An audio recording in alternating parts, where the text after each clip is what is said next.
ಯಾವ ಹೂವು ಯಾರ ಮುಡಿಕೋ ಭಾಗ 141. ರುದ್ರ ನನ್ನ ಕತೆ ಮುಂದುವರಿಸುತ್ತಾ ನಾನು ಕಾಳನಿಗೆ ಫೋನ್ ಮಾಡಿದ್ದೆ. ಅವನು, ಏನು ನಿಮ್ಮ ಮಾವ ಕೊಲೆ ಮಾಡೋಕೆ ಹೋಗಿದ್ದ ವ್ಯಕ್ತಿನ ಮುಗಿಸ್ತೀನಿ ಅಂತೀಯಾ? ಅವನು ಎಂಥ ಪವರ್ಫುಲ್ ವ್ಯಕ್ತಿ ಗೊತ್ತಾ? ನಿನ್ನ ಮಾವನಂತ ಅನುಭವ ಇರೋನೇ ಅವನನ್ನು ಕೊಲ್ಲೋಕೆ ಆಗದೆ ಸೋತ, ಅಲ್ಲಲ್ಲ ಸತ್ತ ಎಂದ. ಆಗ ನಾನು ಕೋಪದಿಂದ, ಮೊದಲು ಅವನು ಯಾರು ಅಂತ ಹೇಳು, ನಾನು ಸೋಲ್ತೀನೋ ಅಥವಾ ಸಾಯ್ತೀನೋ ಅದು ನನ್ನ ಹಣೆ ಬರಹ ಎಂದೆ. ಆಗ ಅವನು, ನಾನು ಇರೋ ಜಾಗದ ಲೊಕೇಶನ್ ಕಳಿಸ್ತೀನಿ, ಈಗಲೇ ನೀನು ಇಲ್ಲಿಗೆ ಬಾ, ನಾನು ಅವನ ಫೋಟೋ ಕೊಡ್ತೀನಿ ಎಂದ.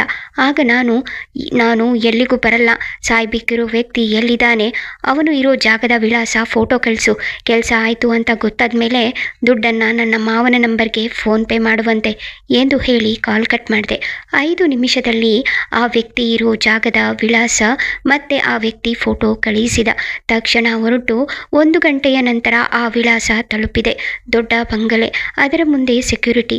ಬೈಕನ್ನು ದೂರದಲ್ಲಿ ನಿಲ್ಲಿಸಿ ನಂತರ ಆ ಸೆಕ್ಯೂರಿಟಿ ಬಳಿ ಬಂದು, ಅಣ್ಣ, ನಾನು ಇಲ್ಲಿಗೆ ಹೊಸಬ, ನಾನು ತಂದಿದ್ದ ವಿಳಾಸ, ಹಣ, ಬಟ್ಟೆ, ಬ್ಯಾಗು, ಫೋನು ಎಲ್ಲ ಕಳ್ಕೊಂಡೆ. ನನಗೆ ಇಲ್ಲಿ ಯಾರ ಪರಿಚಯ ಇಲ್ಲ, ಎಲ್ಲಿ ಹೋಗಬೇಕು ಅಂತ ಗೊತ್ತಾಗದೆ ಸುಮ್ಮನೆ ನಡೆದುಕೊಂಡು ಬಂದೆ, ಸುಸ್ತಾಗಿದೆ, ಕುಡಿಯೋಕೆ ನೀರು ಕೊಡ್ತೀರಾ ಎಂದೆ ನಾಟಕ ಮಾಡುತ್ತಾ. ನನ್ನ ಬಾಡಿದ ಮುಖ ನೋಡಿ ಆ ವಯಸ್ಸಾದ ವ್ಯಕ್ತಿ, ಹೌದೇನಪ್ಪ, ತಗೋ ನೀರು ಕುಡಿ ಅಂತ ಅವನ ಬಳಿ ಇದ್ದ ನೀರಿನ ಬಾಟಲಿ ಕೊಟ್ಟ. ನಾನು ನೀರು ಕುಡಿದು, ಊರಿಗೆ ವಾಪಸ್ ಹೋಗೋಕ್ಕೆ ಬಸ್ಸೂ ಇಲ್ಲ, ನಮ್ಮ ಊರಿಗೆ ಬಸ್ ಇರೋದು ರಾತ್ರಿಗೆ, ತುಂಬ ಸುಸ್ತು, ನಿಲ್ಲೋಕ್ಕೂ ಆಗ್ತಿಲ್ಲ, ಇಲ್ಲೇ ಕೂರಬಹುದಾ ಎಂದೆ. ಆಗ ಆ ಸೆಕ್ಯೂರಿಟಿ, ಇಲ್ಲಿ ಬೇಡ ಕಣಪ್ಪ, ಯಜಮಾನ್ರು ಇವತ್ತು ಮನೇಲೇ ಇದ್ದಾರೆ, ನೋಡಿದ್ರೆ ಬೈತಾರೆ, ಬಾ ನನ್ನ ಜೊತೆ ಎನ್ನುತ್ತಾ ಯಾರಿಗೂ ಕಾಣದಂತೆ ಬಂಗಲೆ ಇಂದಿದ್ದ ಅವನ ರೂಮ್ಗೆ ಕರೆದುಕೊಂಡು ಹೋದ. ದುಡ್ಡಿಲ್ಲ ಅಂತ ತಲೆ ಕೆಡಿಸ್ಕೋಬೇಡ, ಊರಿಗೆ ಹೋಗೋಕೆ ನಾನೇ ದುಡ್ಡು ಕೊಡ್ತೀನಿ, ಸಂಜೆಯವರೆಗೂ ಇಲ್ಲೇ ಇರು, ಹೊರಗೆ ಬರಬೇಡ, ಯಜಮಾನ್ರು ಸಂಜೆ ಹೊರಗೆ ಹೋದ್ಮೇಲೆ ನಾನೇ ಬಂದು ಹೇಳ್ತೀನಿ, ನೋಡಪ್ಪ ಊಟ ಇದೆ, ಊಟ ಮಾಡು ಎಂದು ಹೇಳಿ ಮತ್ತೆ ಗೇಟ್ ಬಳಿ ಹೋದ. ಗುರುತು ಪರಿಚಯ ಇಲ್ಲದ ನನ್ನನ್ನು ಇಷ್ಟು ಬೇಗ ನಂಬಿ ಮನೆಗೆ ಕರೆದುಕೊಂಡು ಬಂದಿದ್ದನ್ನು ನೋಡಿ ನನಗೆ ಆಶ್ಚರ್ಯ ಆಯಿತು. ಆದರೆ ಅದೇ ಕ್ಷಣ ನನ್ನ ಆಶ್ಚರ್ಯಕ್ಕೆ ಉತ್ತರನೂ ಸಿಕ್ತು. ರೂಮ್ನಲ್ಲಿ ಇದ್ದ ಗೋಡೆಯ ಮೇಲೆ ಫೋಟೋ ನೇತಾಡುತ್ತಿತ್ತು, ಅದಕ್ಕೆ ಹಾರ ಹಾಕಲಾಗಿತ್ತು. ಅದನ್ನು ನೋಡಿ ನನಗೆ ಆ ವ್ಯಕ್ತಿ ನನ್ನ ಮೇಲೆ ಯಾಕೆ ಕರುಣೆ ತೋರಿಸಿದ ಅಂತ ಅರ್ಥ ಆಯಿತು. ಆ ಫೋಟೋದಲ್ಲಿದ್ದ ಹುಡುಗನಿಗೆ ನನ್ನಷ್ಟೇ ವಯಸ್ಸಿರಬಹುದು, ಅವನು ಆ ವ್ಯಕ್ತಿಯ ಮಗ ಅನ್ಸತ್ತೆ. ಪಾಪ ಆ ಹುಡುಗ ತೀರಿ ಹೋಗಿದ್ದ. ನನ್ನನ್ನು ನೋಡಿ ಅವನಿಗೆ ತನ್ನ ಮಗನ ನೆನಪಾಗಿ ನನಗೆ ಸಹಾಯ ಮಾಡಿದ್ದ. ಸ್ವಲ್ಪ ಹೊತ್ತು ಸುಮ್ಮನೆ ಕುಳಿತಿದ್ದು ನಾನು ಧೈರ್ಯ ಮಾಡಿ ರೂಮಿನಿಂದ ಹೊರಗೆ ಬಂದೆ. ಯಾರಾದರೂ ಗಮನಿಸುತ್ತಿದ್ದಾರಾ ಅಂತ ನೋಡಿ ಯಾರೂ ಇಲ್ಲದ್ದನ್ನು ಖಾತ್ರಿಪಡಿಸಿಕೊಂಡ ನಂತರ ಮೆಲ್ಲಗೆ ಬಂಗಲೆಯ ಹಿಂದಿನಿಂದ ಬಂದು ಪೈಪ್ ಹತ್ತಿ ಅದರ ಮೂಲಕ ಮನೆಯೊಳಗೆ ಹೋದೆ. ಯಾರಿಗೂ ಕಾಣದಂತೆ ಒಂದು ರೂಮ್ ಒಳಗೆ ಬಂದೆ. ಅಲ್ಲಿ ಯಾರೂ ಇರಲಿಲ್ಲ, ಆದರೆ ಸ್ನಾನದ ಮನೆಯಿಂದ ನೀರಿನ ಶಬ್ದ ಬರುತ್ತಿತ್ತು. ಮೆಲ್ಲಗೆ ಬಾಗಿಲು ತಳ್ಳಿ ನೋಡಿದೆ. ನಾನು ಕೊಲ್ಲಬೇಕು ಅಂದುಕೊಂಡಿದ್ದ ವ್ಯಕ್ತಿ ಸ್ನಾನ ಮಾಡೋ ಅದೇನೋ ಬಾತ್ ಟಬ್ ಅಂತಾರಲ್ಲ, ಅದರಲ್ಲಿ ಆರಾಮಾಗಿ ಕಣ್ಣು ಮುಚ್ಚಿ ಮಲಗಿದ್ದ. ನನಗಿದಕ್ಕಿಂತ ಒಳ್ಳೆಯ ಸಮಯ ಸಿಗಲ್ಲ ಅನ್ನಿಸಿ ಶಬ್ದ ಮಾಡದೆ ನಿಧಾನವಾಗಿ ಒಳಗೆ ಹೋಗಿ ಅವನ ಹಿಂದೆ ನಿಂತುಕೊಂಡೆ. ಸಮಯ ನೋಡಿ ಹಾಗೆ ಅವನ ತಲೆಯನ್ನು ಮುಂದಕ್ಕೆ ಬಗ್ಗಿಸಿ ನೀರಿನಲ್ಲಿ ಅದುಮಿದೆ.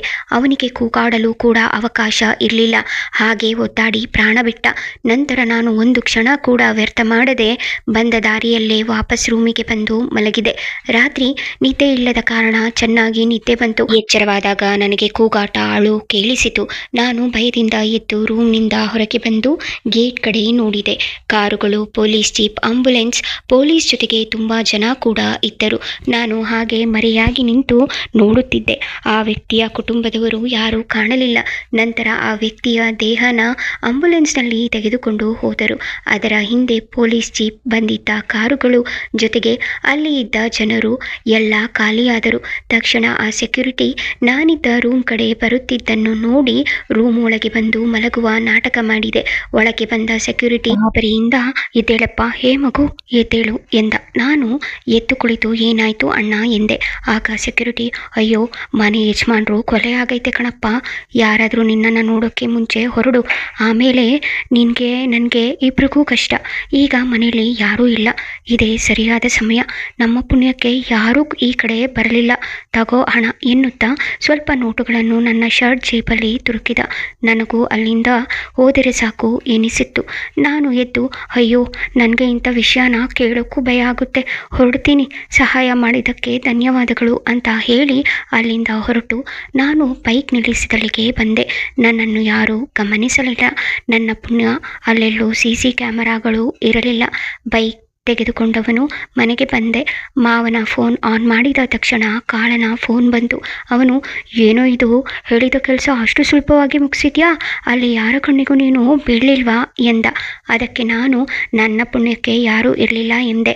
ಆಗ ಅವನು, ನಿನ್ನ ಮಾವನ್ನ ಕೊಂದ ಮೇಲೆ ಯಾರೂ ಮತ್ತೆ ಧೈರ್ಯ ಮಾಡಲ್ಲ ಅಂತ ಅಂದ್ಕೊಂಡಿದ್ದ ಅನಿಸುತ್ತೆ ಆ ದೊಡ್ಡ ಮನುಷ್ಯ. ಅದಕ್ಕೆ ಕಾವಲಿಗೆ ಯಾರನ್ನೂ ಇಟ್ಟುಕೊಂಡಿಲ್ಲ. ಅದರಿಂದ ನೀನು ಬಚಾವಾಗಿದ್ಯಾ ಮಗನೇ ಎಂದಾಗ ನಾನು ಕೋಪದಲ್ಲಿ, ಮಗನೇ ಅಂದರೆ ಚೆನ್ನಾಗಿರಲ್ಲ, ಮಾತು ಮರ್ಯಾದೆಯಿಂದ ಬರಬೇಕು, ಮೊದಲು ನಾನು ಮಾಡಿರೋ ಕೆಲಸ ಅಲ್ಲ, ಕೊಲೆಗೆ ಸಂಬಳ ಕೊಡು ಎಂದೆ. ಅವನು ಮತ್ತೇನು ಮಾತನಾಡದೆ ನನ್ನ ಮಾವನ ನಂಬರ್ಗೆ ಹಣ ಕಳಿಸಿದ. ಈ ಕೆಲಸದಲ್ಲಿ ನನ್ನನ್ನು ಬಿಟ್ಟು ತುಂಬ ಜನ ಇದ್ದರು. ನಾನು ಮದುವೆ, ಹೆಂಡತಿ, ಮಕ್ಕಳು ಅಂತ ತಲೆ ಕೆಡಿಸ್ಕೊಳ್ಳದೆ ಬರೀ ದುಡ್ಡು ಸಂಪಾದನೆ ಮಾಡಬೇಕು ಅನ್ನೋ ದುರಾಸೆಗೆ ಬಿದ್ದಿದ್ದೆ.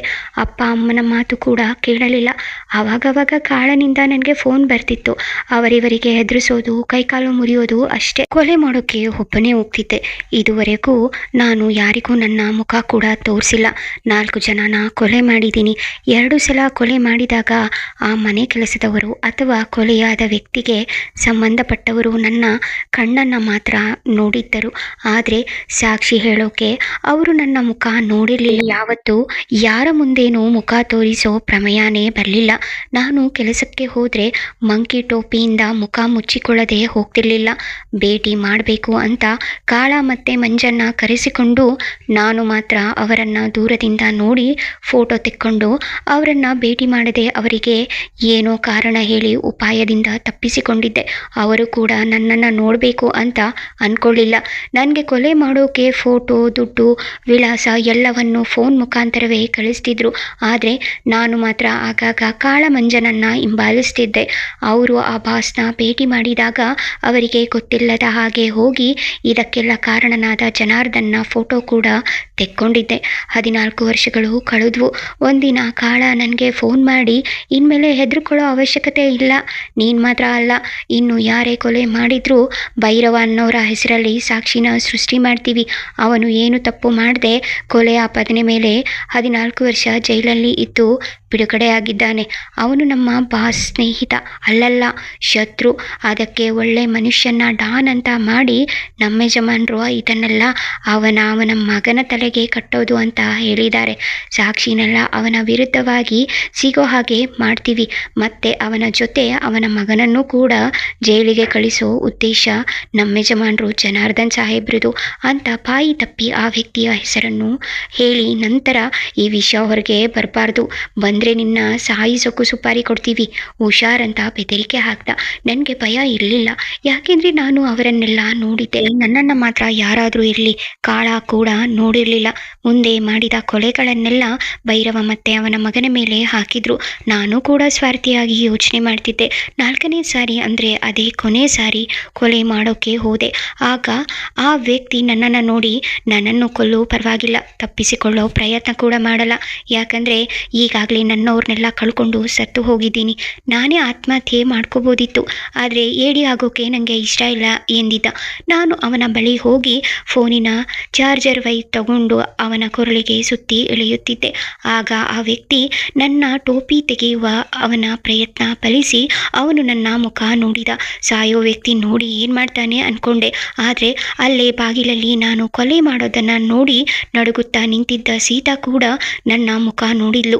ಅವಳಿಗೂ ಏನಾದರೂ ಮಾಡಬೇಕು ಅನ್ನುವಷ್ಟರಲ್ಲಿ ಅವಳು ನನ್ನನ್ನು ಅದೇ ರೂಮ್ನಲ್ಲಿ ಕೂಡಿ ಹಾಕಿದಳು. ನಾನು ಬಾಗಿಲು ಒಡೆದು ಹೊರಗೆ ಬರುವಷ್ಟರಲ್ಲಿ ಅವಳು ಹೆದರಿ ಮನೆಯಿಂದ ಓಡಿದ್ದಳು. ಅಲ್ಲಿಂದ ನಾನು ಮತ್ತೆ ಅದೇ ಪಾಳು ಬಿದ್ದ ಮನೆಗೆ ಬಂದೆ. ನನಗೆ ಕಾಳನಿಂದ ಫೋನ್ ಬಂತು. ಹಣ ಹಾಕಿದ್ದೀನಿ, ಏನು ಅವನನ್ನು ಕತ್ತರಿಸಿ ಹಾಕಿದ್ಯಾ ಎಂದ. ಆಗ ನಾನು ಇಲ್ಲ, ಕುತ್ತಿಗೆ ಬಿಗಿದು ಸಾಯಿಸಿದ್ದೀನಿ ಎಂದಾಗ ಅವನು ಸಿಟ್ಟಲ್ಲಿ, ನಾನು ಹೇಳಿರ್ಲಿಲ್ವಾ ಕೈಕಾಲು ಕತ್ತರಿಸಿ ಅವನು ನರಳಿ ಸಾಯೋ ಹಾಗೆ ಮಾಡಬೇಕು ಅಂತ ಅಂದ. ಅದಕ್ಕೆ ನಾನು ಸಾಯಿಸಬೇಕು ಅಷ್ಟೇ, ಹೇಗೆ ಸಾಯಿಸಿದರೆ ನಿನಗೇನು ಎಂದಾಗ ಅವನು ಬಾಸ್ ವಿರುದ್ಧ ಸಾಕ್ಷಿ ಇಟ್ಕೊಂಡು ಆಟ ಆಡಿಸಿದ್ದಾನೆ. ಅವನ ಹೆಂಡತಿ ಮಕ್ಕಳನ್ನ ಒತ್ತೆ ಇಟ್ಕೊಂಡು ಕೊನೆಗೆ ಅವರನ್ನು ಕೊಂದರೂ ಸಾಕ್ಷಿ ಕೊಡೋದಕ್ಕೆ ಒಪ್ಪಿಲ್ಲ. ಸಾಕ್ಷಿ ಏನಾಯಿತು ಗೊತ್ತಿಲ್ಲ. ಅದಕ್ಕೆ ಅವರ ಕೋಪ ತಣ್ಣಗೆ ಆಗಬೇಕು ಅಂದರೆ ಅವನನ್ನು ಕತ್ತರಿಸು ಅಂದರು. ಅದಕ್ಕೆ ನಿನಗೆ ಹೇಳಿದ್ದು ಎಂದ. ಅವನ ಮಾತಿಗೆ ಕಿವಿಗೊಡದೆ ಫೋನ್ ಸ್ವಿಚ್ ಆಫ್ ಮಾಡಿಬಿಟ್ಟೆ. ಸೀತಾ ನನ್ನ ಮುಖ ನೋಡಿದ್ದಾಳೆ. ಹೇಗಾದರೂ ಮಾಡಿ ಅವಳನ್ನು ಭೇಟಿ ಮಾಡಿ ಯಾರಿಗೂ ಹೇಳದಂತೆ ಹೆದರಿಸಬೇಕು ಅನ್ನೋ ಯೋಚನೆ ನನ್ನ ಮನಸ್ಸಿಗೆ ಬಂತು. ಮಾರನೇ ದಿನ ಧೈರ್ಯ ಮಾಡಿ ಕೊಲೆ ಮಾಡಿದ ವ್ಯಕ್ತಿ ಮನೆ ಹತ್ರ ಹೋದೆ. ಅಲ್ಲಿ ಹೋದ ನನಗೆ ಆಘಾತ ಕಾದಿತ್ತು. ಯಾಕೆಂದರೆ ಒಂದು ಹನಿ ರಕ್ತ ಕೂಡ ಆಚೆ ಬರದ ಹಾಗೆ ನಾನು ಕೊಂದ ಆ ವ್ಯಕ್ತಿಯ ಕೈಕಾಲು ದೇಹದಿಂದ ಬೇರೆಯಾಗಿದ್ದವು. ನಾನು ಕೊಲೆಗಾರ ಆಗಿದ್ರೂ ಅಷ್ಟು ಕ್ರೂರವಾಗಿದ್ದ ಆ ವ್ಯಕ್ತಿಯ ದೇಹ ನೋಡಿ ಭಯದಿಂದ ನಡುಗಿದ್ದೆ. ಪೊಲೀಸ್ ತಮ್ಮ ಕೆಲಸ ಮಾಡುತ್ತಿದ್ದರು. ಕೊಲೆ ವಿಷಯ ಕೇಳಿ ನೋಡುವ ಸಲುವಾಗಿ ತುಂಬ ಸೇರಿದ್ದರು. ನಾನು ಜನಗಳ ಮಧ್ಯ ನಿಂತು ಎಲ್ಲವನ್ನೂ ನೋಡುತ್ತಿದ್ದೆ. ಯಾರಿಗೂ ಅನುಮಾನ ಬರಬಾರದು ಅನ್ನೋ ಕಾರಣಕ್ಕೆ ಟೋಪಿ ಕೂಡ ಧರಿಸದೆ ಹೋಗಿದ್ದರಿಂದ ಅಲ್ಲೇ ಇದ್ದ ಸೀತಾ ಮತ್ತೆ ನನ್ನನ್ನು ನೋಡಿ ಭಯದಿಂದ ಪಕ್ಕದಲ್ಲಿದ್ದ ಹುಡುಗನಿಗೆ ಏನೋ ಹೇಳುತ್ತಾ ನನ್ನನ್ನು ತೋರಿಸಿದಳು. ಆ ಹುಡುಗ ನನ್ನ ಕಡೆ ನೋಡಿ ಜನರನ್ನ ತಳ್ಳಿಕೊಂಡು ನನ್ನ ಹತ್ತಿರ ಬರುವ ಪ್ರಯತ್ನ ಮಾಡುತ್ತಿದ್ದ. ತಕ್ಷಣ ನಾನು ಅಲ್ಲಿಂದ ಓಡಿ ಬಂದು ಬೈಕ್ ಹತ್ತಿ ಮನೆ ತಲುಪಿದೆ ಎಂದವನು ನಿಟ್ಟುಸಿರು ಬಿಟ್ಟ. ಮುಂದೇನು? ರುದ್ರ ಕೊಲೆ ಮಾಡಿದ ಮೇಲೆ ಮತ್ತೆ ಆ ವ್ಯಕ್ತಿನ ಅಷ್ಟು ಕ್ರೂರವಾಗಿ ಕೊಂದೋರು ಯಾರು ತಿಳ್ಕೋಬೇಕಾ? ಕತೆಗಾಗಿ ಕಮೆಂಟ್ ಮಾಡಿ. ಕತೆಯ ಬಗ್ಗೆ ನಿಮ್ಮ ಅಭಿಪ್ರಾಯ ತಿಳಿಸಿ. ನಿಮಗೆ ಈ ಕತೆ ಇಷ್ಟವಾದಲ್ಲಿ ದಯವಿಟ್ಟು ಸಬ್ಸ್ಕ್ರೈಬ್ ಮಾಡ್ಕೊಳ್ಳಿ, ಲೈಕ್, ಶೇರ್ ಮತ್ತು ಕಮೆಂಟ್ ಮಾಡಿ. ಧನ್ಯವಾದಗಳು.